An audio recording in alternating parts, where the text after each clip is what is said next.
Congressman Paul, many Middle East experts now say Iran may be less than 1 year away from getting a nuclear weapon.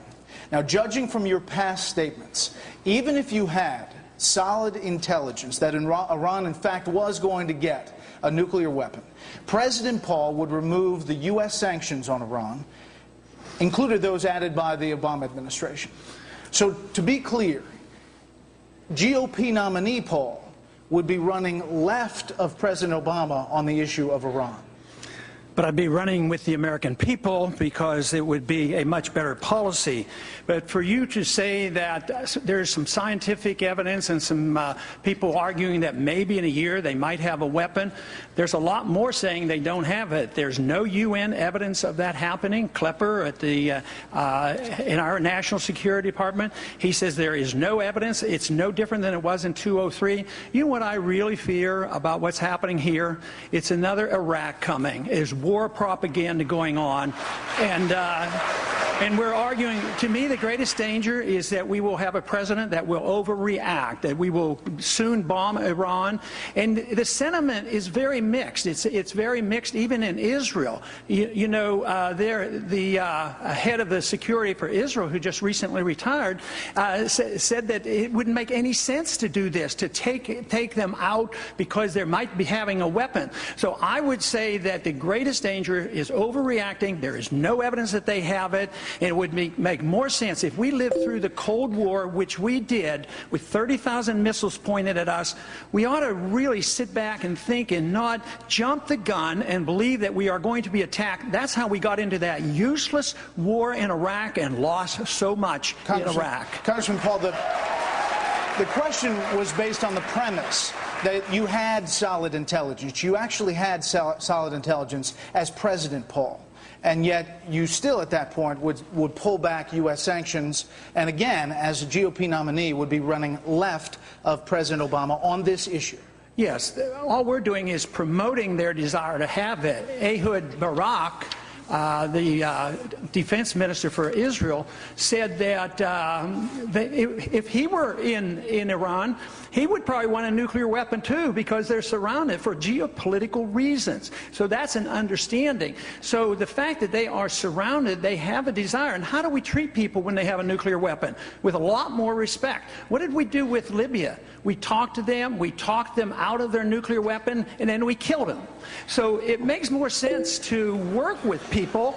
And the whole thing is that nuclear weapons are loaded over there. Pakistan and India, Israel has 300 of them. We have our ships there. We got to get it in a proper context. Right. We don't need another war. Understood. And you make that point quite a lot. I'll try one more time. Iran is reportedly running exercises on closing the Straits of Hormuz, a key passage, as you know, for global trade. Now, what should the U.S. response be if Iran were to take that dramatic step? Well, this is the plans are on the book. All they talk about is when are we, the West, going to bomb Iran? So why wouldn't they talk about, they don't have a weapon, they don't have a nuclear weapon, why wouldn't they try to send out some information there and say, you know, if you come and bomb us, we might close the Straits of Hormuz down. So already the president, I think, is wisely backing off on the sanctions, because it's going to be an economic calamity if you take all the oil out of Europe. So I think that makes sense. He knows these sanctions are overreaching. Sanctions are an act of war when you prevent goods and services from going into a country. We need to approach this a little differently. We have 12,000 diplomats in our services. We ought to use a little bit of diplomacy once in a while. Okay.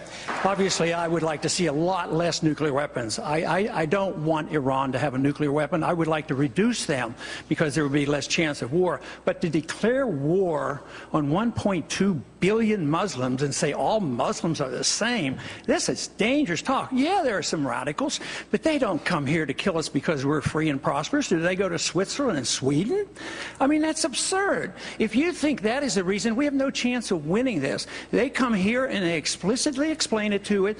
The CIA has explained it to us. It said they come here and they want to do us harm because we're bombing them. What is the whole world about the drone being in Iran? And we're begging and pleading, and how are we going to start a war to get this drone back? Why were we flying a drone over Iran? Why do we have to bomb so many countries? Why are we have 900 bases, 130 countries, and we're totally bankrupt? How are you going to rebuild the military when we have no money? How are we going to take care of the people? So I think this wild goal to have another war in the name of defense is the dangerous thing. The danger is really us overreacting, and we need a strong national defense, and we need to only go to war with a declaration of war and just carelessly flouting it and starting these wars so often. Speaker Gingrich, is Congressman Paul... Can I respond to that? Can I respond?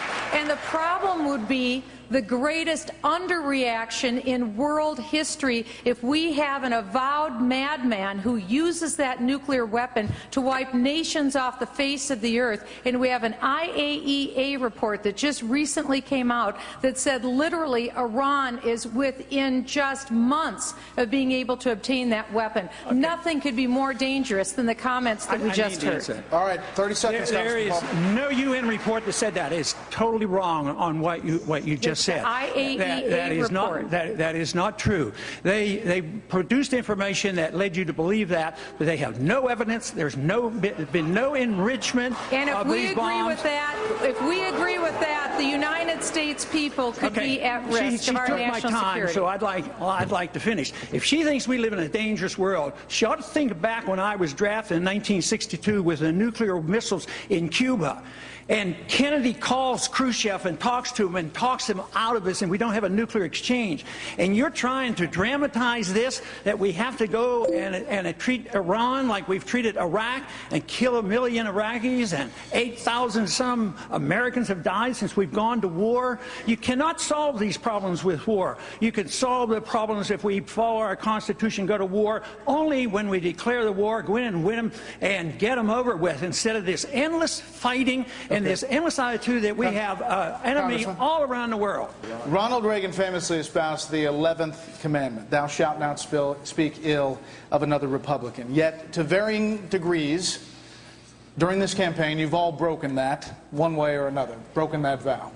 So I guess the question is, how do you balance, on the one hand, trying to win the nomination, with, on the other hand, not weakening the eventual nominee to the point where he or she is less electable than President Obama? Well, you know, the media has a responsibility, and we have a responsibility, and I think exposing our opponents to what they believed in and their flip-flops.